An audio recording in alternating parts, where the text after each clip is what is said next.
जैन दोस्तों, वंदे मातरम। कोलंबिया की धरती पर खड़े होकर के भारत की आलोचना करना, लोकतंत्र को हमले का शिकार बताना, यह कोई नई बात नहीं है राहुल गांधी और कांग्रेस पार्टी के लिए। लेकिन इस बार उनकी यह विदेशी यात्रा न सिर्फ कांग्रेस पार्टी की नैतिक पतन की कहानी बयां करती है, बल्कि बीजेपी के मजबूत नेतृत्व की ताकत को भी उजागर करती है। कल्पना कीजिए एक ऐसे नेता की जो घर में हार चुका हो, घर में हार मानने के बाद में विदेश भाग जाता है और वहां पर भारत को ही बदनाम करने लगता है।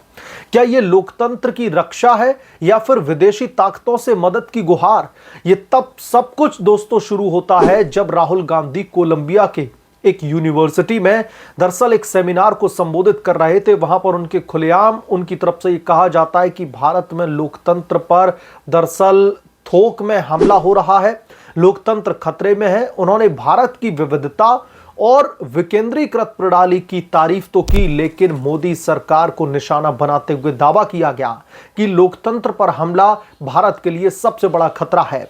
यह सुनकर के दोस्तों लगता है जैसे राहुल गांधी जी न सिर्फ भारत की संस्थाओं को कमजोर बता रहे हैं, बल्कि अप्रत्यक्ष रूप से विदेशी हस्तक्षेप की भी मांग कर रहे हैं। क्या वो कोलंबिया या फिर अमेरिका जैसी ताकतों से सहायता की भीख मांग रहे हैं? घरेलू मुद्दों को अंतर्राष्ट्रीय मंच पर घसीटना तो ठीक है, लेकिन क्या ये राष्ट्र विरोधी नहीं है?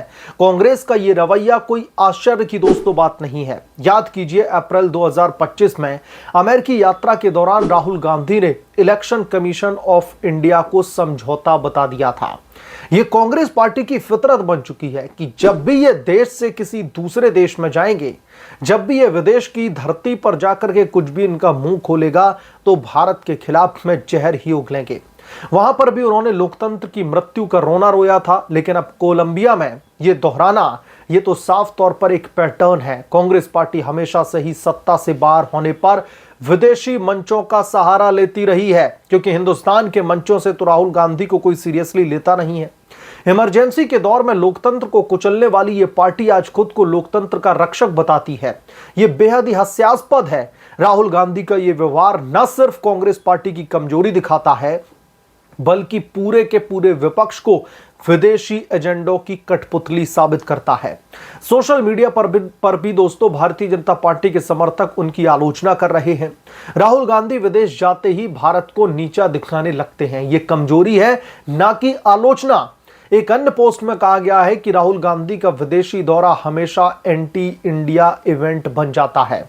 और तो और इस मामले में एक अमेरिकी अधिकारी ने भी राहुल गांधी को लताड़ लगाई है।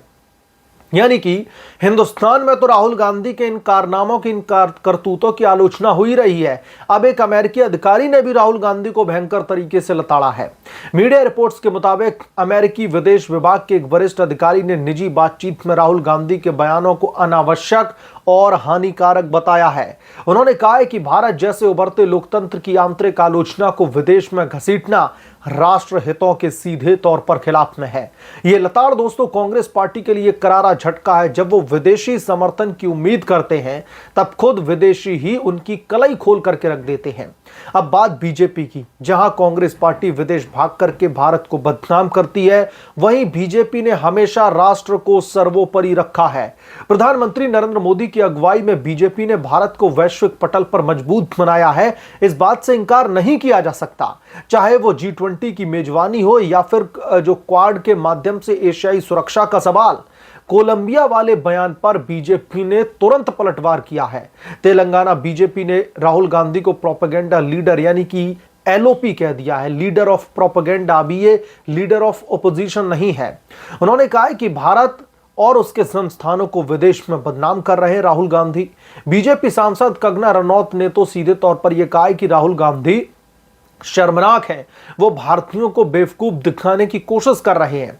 केंद्रीय मंत्री प्रहलाद जोशी ने भी ट्वीट करके कहा कि राहुल गांधी का एंटी इंडिया माइंडसेट साफ दिखाई दे रहा है। उन्हें राष्ट्र से माफी मांगनी चाहिए। बीजेपी की यह ताकत वो दरअसल आलोचना का जवाब तथ्यों से देती है, ना कि विदेशी मंचों से शिकायत करके।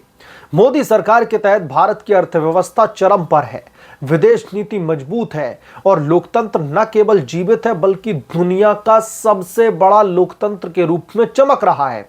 यह घटना एक सबक है। दरअसल कांग्रेस पार्टी जैसी पार्टियों के लिए जो घर में तो हार जाती हैं, विदेश जाकर के पीड़ित बन जाती हैं, विक्टिम कार्ड प्ले करने लगती हैं, लेकिन बीजेपी जैसी मजबूत विचारधारा वाली पार्टी राष्ट्र निर्माण में लगी रहती हैं। राहुल गांधी को सोचना चाहिए कि लोकतंत्र खतरे में है या फिर उनकी अपनी राजनीतिक प्रासंगिकता, क्योंकि राहुल गांधी की तरफ से दिए जा रहे ये बयान, कांग्रेस पार्टी की तरफ से की जा रही ये ओछी हरकतें, ये साफ तौर पर दिखाई देती हैं कि इन दिनों लोकतंत्र खतरे में नहीं है, बल्कि राहुल गांधी की प्रासंगिकता खतरे में है, उनकी राजनीतिक प्रासंगिकता खतरे में है, कांग्रेस पार्टी का वजूद खतरे में है। इन भ्रष्टाचारियों का जो राजनीतिक सफर है, जो राजनीतिक फ्यूचर है, उस पर मोदी नाम का एक बहुत बड़ा खतरा मंडरा रहा है। इसलिए ये सारी हरकतें करी जा रही। और विदेश के अमेरिकी जो अधिकारी हैं, उन्होंने भी सीधे तौर पर राहुल गांधी की आलोचना करते हुए यह कह दिया है कि राहुल गांधी जिस तरीके से भले ही अपोजिशन पॉलिटिकल पार्टी का हिस्सा हो, लेकिन जब भी विदेश की सरजमी पर आते हैं तो उनकी तरफ से इन सारे स्टेटमेंट का मतलब सीधे तौर पर यही है कि वो भारत को नीचा दिखाने की कोशिश कर रहे हैं, भारतीय लोकतांत्रिक व्यवस्था को नीचा दिखाने की कोशिश कर रहे हैं। आपको लोकतंत्र खतरे में लगता है, भारत में रहकर के बात कीजिए।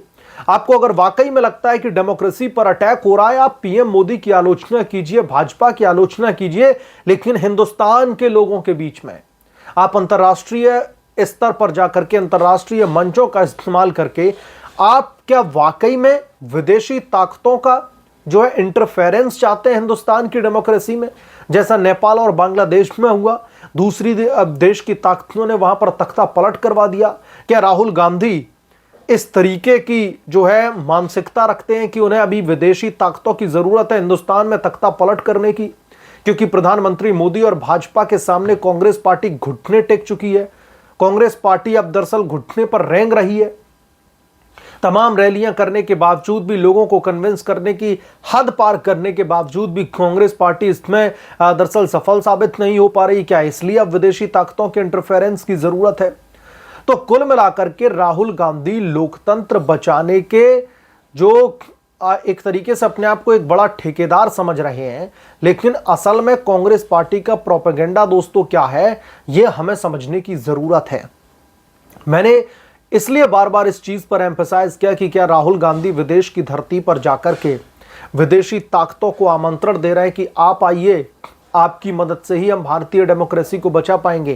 क्योंकि कुछ दिन पहले राहुल गांधी ने नेपाल में हुए जेनजी आंदोलन के बाद में हिंदुस्तान के भी जेनजियों को आह्वान दे रहे थे, हिंदुस्तान के जेनजियों पर भी लोकतंत्र को बचाने की जिम्मेदारी जो है थोपने की कोशिश कर रहे थे।